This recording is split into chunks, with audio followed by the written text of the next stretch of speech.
سید الانبیاء والمرسلین نبینا محمد وعلی آلہ وصحبہ ومن سن بسنتہ واہتدی بہدیہ الی یوم الدین، اما بعد فاعوذ باللہ من الشیطان الرجیم، بسم اللہ الرحمن الرحیم، الف لام میم ذالک الکتاب لا ریب فیہ، وقال النبی صلی اللہ علیہ وسلم خیرکم من تعلم القرآن وعلمہ او کما قال النبی صلی اللہ علیہ وسلم۔ محترم مصلیان کرام، ہر قسم کی بڑائی اللہ رب العالمین کے لیے ہے، بعدہ کروڑوں درود و سلام پیش ہوں تمام نبیوں اور رسولوں پر، خصوصاً آخری نبی جناب محمد رسول اللہ صلی اللہ علیہ وسلم کی ذات اطہر پر۔ محترم سامعین و سامعات، آج کے اس درس میں سورۃ البقرہ کی چند آیتوں کی تفسیر آپ کے سامنے رکھنے کی جسارت کر رہا ہوں۔ اللہ رب العالمین سے دعا کرتا ہوں کہ اللہ رب العالمین ہمیں قرآن سے جوڑے، اللہ رب العالمین ہمیں قرآن پڑھنے اور قرآن پڑھانے کی توفیق عنایت فرمائے، ہم خود قرآن سے جڑیں، اپنے بچوں کو، اپنے اہل خانہ کو قرآن کریم سے جوڑیں۔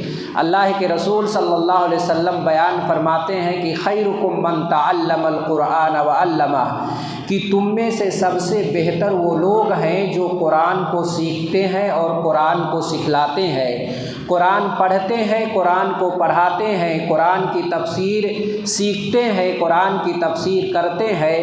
ایسے لوگ اللہ رب العالمین کی نگاہ میں سب سے بہتر اور سب سے اچھے لوگ ہیں، یہی لوگ اللہ رب العالمین کی نگاہ میں VIP ہے۔ اللہ کے رسول صلی اللہ علیہ وسلم کی حدیث معاویہ رضی اللہ تعالیٰ عنہ بیان فرماتے ہیں کہ من یرد اللہ بہ خیرا یفقہہ فی الدین، کہ اللہ رب العالمین جس کے ساتھ اچھائی کا ارادہ کرنا چاہتا ہے، بھلائی کا ارادہ کرنا چاہتا ہے، اسے دین کی سمجھ عطا فرماتا ہے، دین کی باتوں کی محبت اللہ رب العالمین اس کے دلوں کے اندر ڈال دیتا ہے۔ ہم تراویح کی نماز پڑھے، تراویح کی نماز پڑھنے کے بعد یقیناً مسجد میں بیٹھنا یہ بڑے جگر اور گردے کا کام ہے، سب کے بس کی بات نہیں ہے۔ مسجد سے بھاگ جانا، مسجد سے نکل جانا، یہ دراصل وہ لوگ بدنصیب ہیں حقیقت میں۔ یہ نہیں کہ جو آپ مسجد سے نکل جائیں، مسجد سے چلے جائیں تو آپ بڑے ہوشیار ہیں، ایسا معاملہ نہیں ہے۔ دراصل اللہ رب العالمین اسی کو جس کو توفیق دیتا ہے، وہی اللہ کے گھر میں بیٹھ کر کے اللہ کی سب سے مقدس کتاب کی بات کو سنتا ہے۔ ہر ایرا غیرہ نتو خیرے کی بس کی بات نہیں ہے۔ جسے رب چنتا ہے، جسے رب محبت کرتا ہے، جس سے رب پیار کرتا ہے، اللہ انہی کا انتخاب کرتا ہے، انہی کو چنتا ہے کہ وہ اللہ کے گھر میں بیٹھ کر کے اللہ اس کے رسول کی بات کو، قرآن کریم کی آیتیں اور اس کی تفسیر کو سنے۔ تو آج آپ کے سامنے سورۃ البقرہ کے حوالے سے میں چند باتیں رکھوں گا۔ سورۃ البقرہ یہ مدنی سورتوں میں سے ہے۔ مدنی سورت کا مطلب یہ ہوتا ہے کہ ایک ہوتا ہے مکی اور ایک ہوتا ہے مدنی۔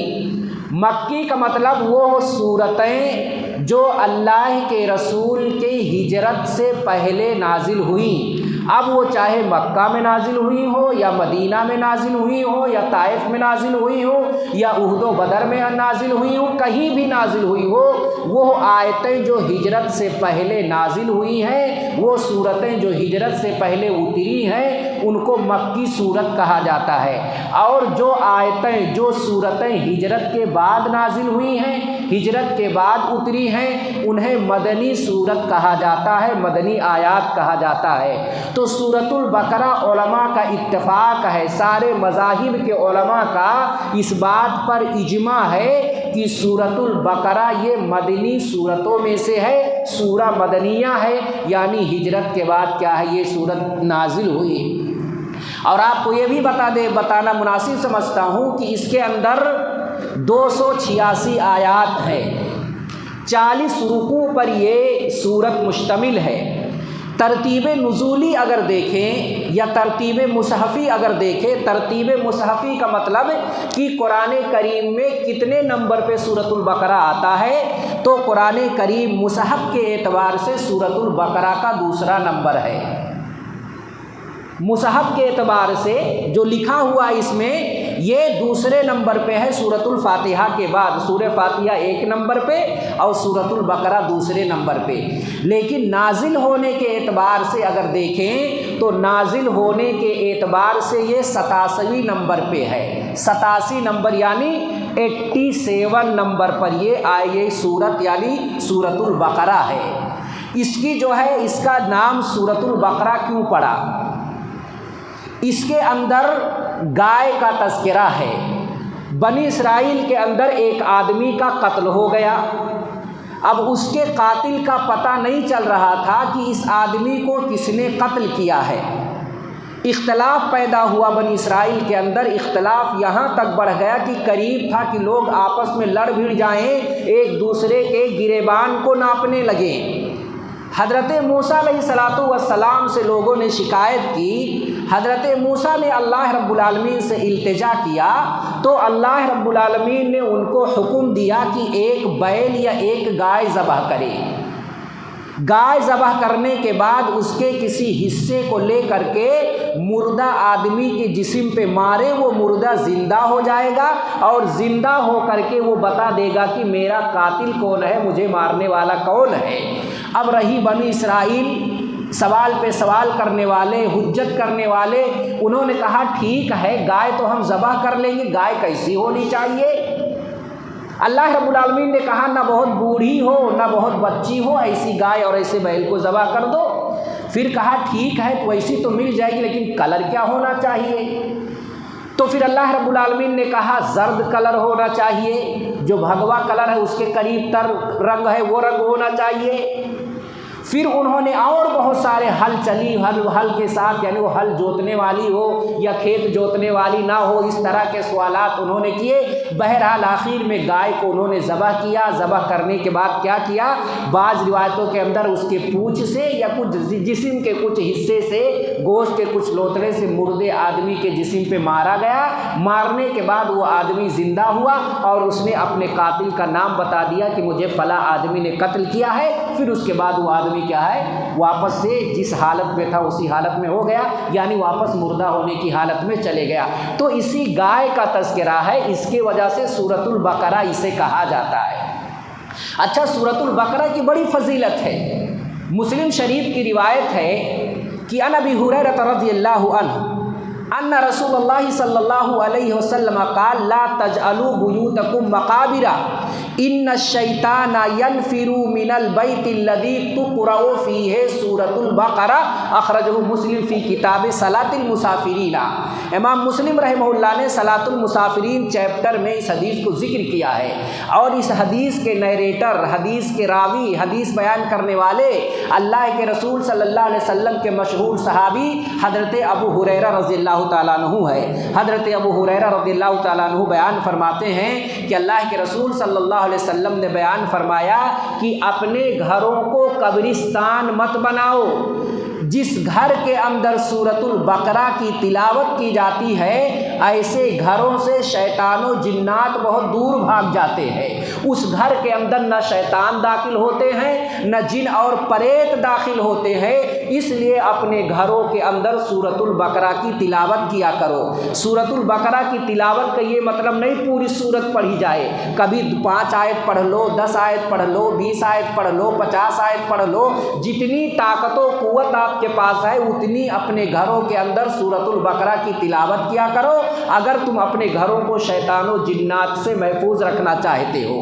قبرستان نہ بناؤ کا یہ مطلب ہے کہ جس طرح قبرستان میں نماز وغیرہ نہیں پڑھی جاتی ہے, ایسے اگر آدمی اپنے گھر میں نمازیں نہیں پڑھتا ہے تو گویا کہ وہ قبرستان کی طرح اپنے گھر کو بنا دیا.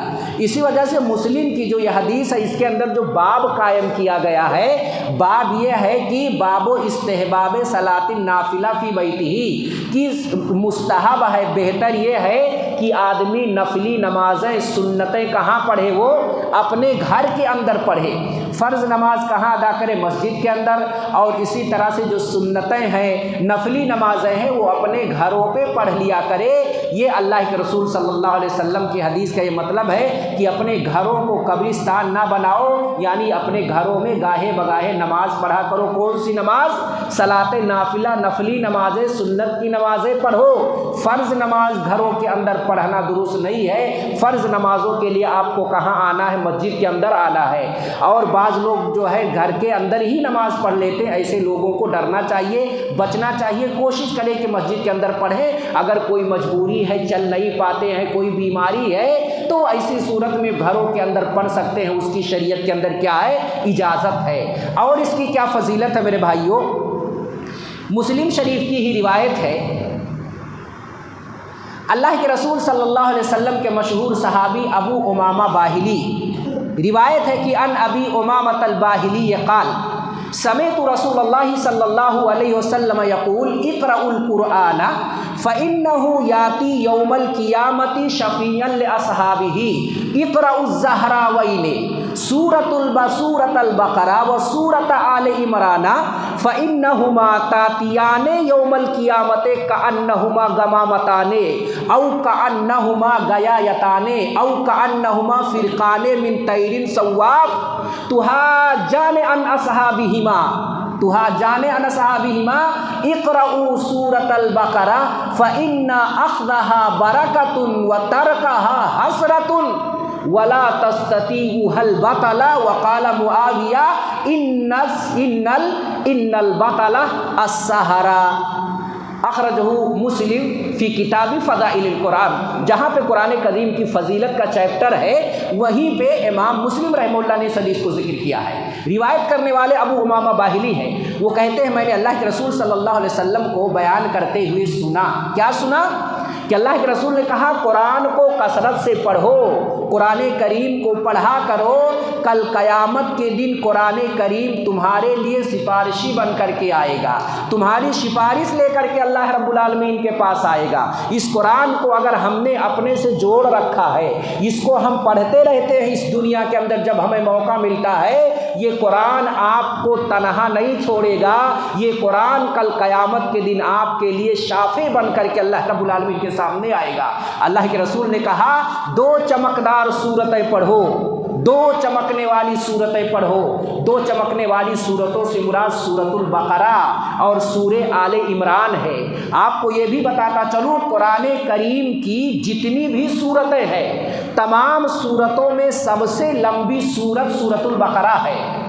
قرآن کریم کی لمبی صورتوں میں سے سورۃ البقرہ ہے، اور قرآن کریم کے اندر جتنی صورتیں ہیں، تمام صورتوں میں جو آیتیں ہیں، ان آیتوں میں سے سب سے لمبی آیت سورۃ البقرہ کے اندر موجود ہے، جس کو آیت المدائنہ کہا جاتا ہے، جس میں قرض کیسے لیا جائے، قرض لینے کے اصول کیا ہیں، دینے کے اصول کیا ہیں، ادھار لینے کے اصول و ضوابط کیا ہیں، وہ ساری چیزیں اس آیت کے اندر ہے۔ پورے ایک صفحہ پہ مشتمل ہے وہ ایک آیت۔ اور فضیلت کی بات یہ ہے کہ تمام آیتوں میں سے سب سے افضل اور بہتر جو آیت ہے، جسے آیت الکرسی کے نام سے جانا جاتا ہے، وہ بھی سورۃ البقرہ کے اندر ہے۔ تو اسی وجہ سے اللہ کے رسول نے کیا کہا؟ دو چمکنے والی صورتیں پڑھو، ایک سورہ آل عمران اور ایک سورۃ البقرہ۔ کیوں پڑھو؟ اللہ کے رسول صلی اللہ علیہ وسلم آگے بیان فرماتے یہ دونوں صورتیں کل قیامت کے دن آئیں گی، گویا کہ وہ دو بادل ہوں یا سائبان بن کے آئیں گے، یا اسی طرح سے اللہ کے رسول صلی اللہ علیہ وسلم نے بیان فرمایا پرندوں کے دو ٹولیوں کی طرح یہ ہوں گے۔ کیا کرنے آئیں گے؟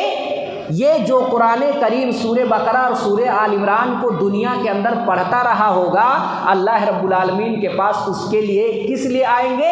اللہ سے التجا کرنے کے لیے آئیں گے، اے اللہ یہ دنیا کے اندر مجھے پڑھتا تھا، دنیا کے اندر جب اس کو موقع ملتا تھا میری تلاوت کرتا تھا، اے اللہ تو اس بندے کو معاف کر دے، اس بندے کو بخش دے۔ بخشش کی التجا لے کر کے اللہ رب العالمین کے پاس سے دونوں صورتیں آئیں گی، اور جو اس کی تلاوت دنیا کے اندر کرتا تھا، اللہ رب العالمین سے دونوں صورتیں بخشوائیں گی اسے۔ اس لیے ہمیں کثرت سے سورۃ البقرہ کی تلاوت کرنی چاہیے۔ اس کی بڑی فضیلت ہے۔ ایک فضیلت تو یہ کہ شیطان داخل نہیں ہوتا۔ آج اکثر لوگ پریشان ہیں، کسی کو جن پکڑا ہوا ہے، کسی کو بھوت پکڑا ہوا ہے دنیا بھر کی۔ آپ سورۃ البقرہ کی تلاوت کریں، انشاءاللہ کوئی بھوت، کوئی پریت، کوئی چڑیل آپ کو ٹچ نہیں کر سکتی ہے۔ اللہ کے رسول آگے بیان فرماتے لوگوں سورۃ البقرہ کو پڑھو۔ یقیناً سورہ بقرہ کا پڑھنا یہ کیا ہے؟ باعث برکت ہے، اور سورہ بقرہ کو جو نہیں پڑھتا، سورہ بقرہ کو چھوڑ دینا باعث حسرت و ندامت ہے۔ اور ولا تستطیعوا البطلہ، اور کوئی جادوگر اس کا مقابلہ نہیں کر سکتا۔ آپ اگر سورۃ البقرہ کی تلاوت کرتے ہیں تو آپ پر جادو کا اثر نہیں ہوگا، جادوگر آپ کا مقابلہ نہیں کر سکتا ہے۔ اس کی شروعات کہاں سے ہو رہی ہے؟ اللہ کے رسول صلی اللہ علیہ وسلم، اللہ رب العالمین اس آیت کے اندر سورۃ البقرہ بسم اللہ، ہر آیت کے شروع میں سوائے سورہ توبہ کے ہر سورت کے شروع میں بسم اللہ لکھا ہوا ہے۔ الف لام میم، الف لام میم، اس کا جو صحیح معنی اور مطلب ہے اس کا کوئی نہیں جانتا ہے۔ الف لام میم کا حقیقی معنی کیا ہے کسی کو نہیں معلوم۔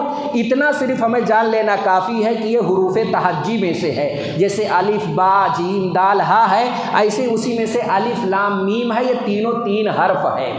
اس کا معنی ہم اور آپ نہیں جانتے، نہ ہی کسی مفسرین نے ذکر کیا ہے۔ سوال پیدا ہوتا ہے جب اس کا کوئی معنی ہی نہیں ہے تو قرآن کریم میں اللہ نے ذکر کیوں کیا؟ تو اس کے بہت سارے وجوہات ہیں۔ ایک وجہ یہ کہ اللہ رب العالمین ہمیں جانچنا پرکھنا چاہتا، ہمارے ایمان کا جائزہ لینا چاہتا ہے کہ اس کو مسلمان مانتا ہے یا نہیں مانتا ہے۔ دوسرا یہ کہ اگرچہ اس کا معنی اور مفہوم ہمیں معلوم نہ ہو، لیکن کم سے کم پڑھنے پہ ثواب تو ملتا ہے۔ اللہ کے رسول صلی اللہ علیہ وسلم کی غالباً عبداللہ بن مسعود راوی حدیث و بیان فرماتے ہیں کہ من قرأ حرفا من کتاب اللہ فلہ بعشر امثالھا، قرآن کریم کی جو حرف کو پڑھتا ہے اس کو ثواب ملتا ہے اس پہ۔ اللہ کے رسول نے کہا کہ میں یہ نہیں کہتا ہوں کہ الف لام میم تین حرف ہے، ایک حرف ہے، بلکہ الف حرف و لام حرف و میم حرف، کہ الف ایک حرف ہے، میم ایک حرف ہے، لام ایک حرف ہے۔ اس کو اگر کوئی شخص پڑھتا ہے تو تینوں حرف کے اعتبار سے اللہ رب العالمین اس کو کیا دے گا؟ ثواب دے گا۔ اللہ فرماتا ذالک الکتاب لا ریب فیہ، یہ وہ کتاب ہے جس کے اندر کوئی شک و شبہ نہیں ہے، یعنی اس کتاب کے اللہ رب العالمین کی جانب سے نازل ہونے میں کوئی شک نہیں ہے، کوئی شبہ نہیں ہے۔ اس کتاب کو اللہ رب العالمین نے رمضان المبارک کے مہینے میں نازل کیا۔ قرآن کریم کتنے مہینے میں اترا؟ کتنے سال میں اترا؟ 23 سال میں اترا۔ لوح محفوظ سے سمائے دنیا پہ رمضان کے مہینے میں، اور پھر وہاں سے گاہے بگاہے جب جتنی ضرورت پڑی اللہ رب العالمین نے جناب محمد رسول اللہ صلی اللہ علیہ وسلم کے قلب اطہر پر جبریل کے واسطے سے نازل کیا۔ 23 سال کے اندر پورے قرآن کو اللہ رب العالمین نے جناب محمد رسول اللہ صلی اللہ علیہ وسلم کے دل پر اتارا۔ کہا یہ وہ کتاب ہے جس کے اندر کوئی شک نہیں ہے، کوئی شبہ نہیں ہے، ہدی للمتقین، اور اس کتاب کے اندر ہدایت ہے۔ کن کے لیے؟ اس کتاب کے اندر ہدایت ہے متقیوں کے لیے۔ متقی کسے کہتے ہیں؟ اللہ کے حکم کو ماننے والے، اور اللہ اس کے رسول نے جن چیزوں سے منع کیا ہے اس سے رک جانے والے کو متقی کہتے ہیں۔ یہ کتاب اللہ سے ڈرنے والوں کے لیے ہدایت ہے۔ اور اصل جو تقویٰ ہے، ایک آدمی لاکھ نمازیں پڑھے، لاکھ روزے رکھ لے، لاکھ عبادتیں کر لے، لیکن اگر اس کا عقیدہ اللہ کے تعلق سے درست نہیں ہے تو وہ متقی نہیں ہو سکتا ہے۔ اس کی دلیل مسند احمد کی روایت ہے کہ عن ثابت البنانی قال سمعت انس بن مالک رضی اللہ عنہ یقول سمعت رسول اللہ صلی اللہ علیہ وسلم قرأ هذه الآية وما يذكرون إلا أن يشاء الله هو أهل التقوى وأهل المغفرة قال رسول الله صلى الله عليه وسلم قال الله عز وجل أنا أهل أن أتقى أن يجعل مي إلها آخر فمن اتقى أن يجعل مي إلها آخر فهو أهل لأن أغفر له، أخرجه أحمد في مسنده۔ حضرت ثابت بنانی کہتے ہیں کہ میں نے انس رضی اللہ تعالیٰ عنہ کو بیان کرتے ہوئے سنا، حضرت انس کہتے ہیں کہ میں نے اللہ کے رسول کو سورۃ مدثر کی آیت تلاوت کرتے ہوئے سنی، ہوا اہل التقوی و اہل المغفرہ۔ اللہ کے رسول کہتے ہیں کہ اللہ رب العالمین فرما رہا ہے، یعنی یہ حدیث قدسی ہے جس میں اللہ کے رسول اللہ سے روایت کرتے ہیں، اللہ رب العالمین فرما رہا ہے کہ میں حقدار ہوں اس بات کا کہ مجھے پارٹنرشپ سے بچایا جائے، دور رکھا جائے، میرا کوئی ساجھیدار نہیں ہے، میرا کوئی پارٹنر نہیں ہے، تو جس نے مجھ کو پارٹنر سے پاک کر دیا تو وہ حقدار ہو گیا اس بات کا کہ میں اس کے گناہوں کو معاف کر دوں، اس کی بخشش فرما دوں۔ تو اصل تقویٰ کیا ہے؟ توحید ہے، اللہ کو ایک جاننا ہے، اللہ کے ساتھ کسی کو شریک نہیں ٹھہرانا ہے، جیسا کہ آج لوگ اللہ رب العالمین کے ساتھ غیروں کو شریک ٹھہراتے ہیں، اللہ رب العالمین کے ساتھ ایسا عقیدہ رکھتے ہیں غیر اللہ کے ساتھ جو عقیدہ مسلمانوں کو اللہ کے ساتھ رکھنا چاہیے۔ ایک مولانا تقریر کر رہے تھے، کہہ رہے تھے عبد القادر جیلانی رحمہ اللہ کے تعلق سے کہ ایک مرتبہ وہ تقریر کر رہے تھے، اتنے میں بارش ہونے لگی تو اپنی نگاہ کو عبد القادر جیلانی رحمہ اللہ اوپر اٹھاتے ہیں اور کہتے ہیں کہ اے بادل، میں لوگوں کو جوڑ رہا ہوں اور تو لوگوں کو منتشر کر رہا ہے، میں اتحاد پیدا کر رہا ہوں اور تو لوگوں کو الگ الگ کر رہا ہے۔ اتنا سننا تھا کہ بادل جو ہے وہاں سے ہٹ کر کے جتنے مجلس میں جتنے لوگ بیٹھے تھے وہاں بارش نہیں ہو رہی ہے، اور مجلس کے اس پار ادھر بارش ہو رہی ہے، ادھر بارش ہو رہی ہے، ادھر بارش ہو رہی ہے، ادھر بارش ہو رہی ہے، بقیہ جتنے مجلس میں لوگ بیٹھے ہوئے ہیں وہاں پہ بارش نہیں ہو رہی۔ اللہ اکبر! کیا یہ اللہ رب العالمین کے ساتھ گستاخی اللہ رب العالمین کی نہیں ہے؟ کیا ایک مخلوق یہ طاقت رکھتا ہے کہ اللہ بارش برسائے اور وہ روک دے؟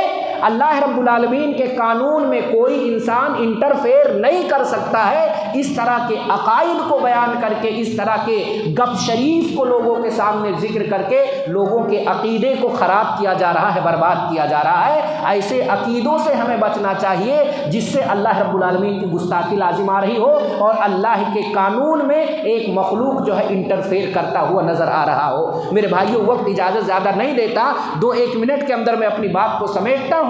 تو اصل تقویٰ کیا ہے کہ ہم اللہ کو ایک جانیں، اس کے ساتھ کسی کو شریک نہ ٹھہرائیں۔ اگر آدمی شرک کرتا ہے، دن رات نمازیں پڑھتا ہے، تو وہ متقی نہیں ہے۔ اللہ کے ساتھ غیروں کو شریک ٹھہراتا ہے لیکن نمازیں بہت اچھی باتیں کرتا ہے، وہ متقی نہیں ہو سکتا۔ متقی وہ ہے کہ جو اللہ کے شان میں گستاخی نہ کرتا ہو، اللہ کی وحدانیت کو مانتا ہو، اس کے ساتھ کسی کو شریک نہ ٹھہراتا ہو۔ اب متقی ہیں کون؟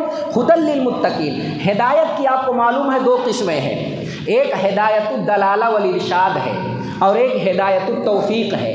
ہدایت الدلالہ والارشاد کا مطلب یہ ہے کسی کی رہنمائی کرنا اچھی چیز کی طرف، رہبری کرنا اچھی چیز کی طرف، کسی کے لیے حق کو بیان کرنا، اور یہ بیان کرنا قرآن کریم کو بھی اللہ رب العالمین نے کہا کہ قرآن کریم بھی لوگوں کو اچھی چیزوں کی طرف رہنمائی کرنے والا ہے۔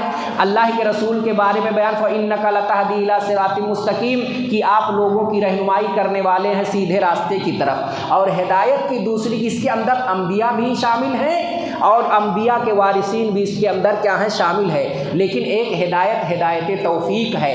ہدایت توفیق کا مطلب اللہ جسے توفیق دے گا ہدایت کی، ہدایت وہی پا سکتا ہے۔ اِنَّكَ لَا تَهْدِي مَنْ أَحْبَبْتَ وَلَكِنَّ اللَّهَ يَهْدِي مَن يَشَاءُ۔ اے میرے محبوب، آپ جسے چاہیں ہدایت نہیں دے سکتے ہیں، اللہ رب العالمین جسے چاہے گا ہدایت دے گا۔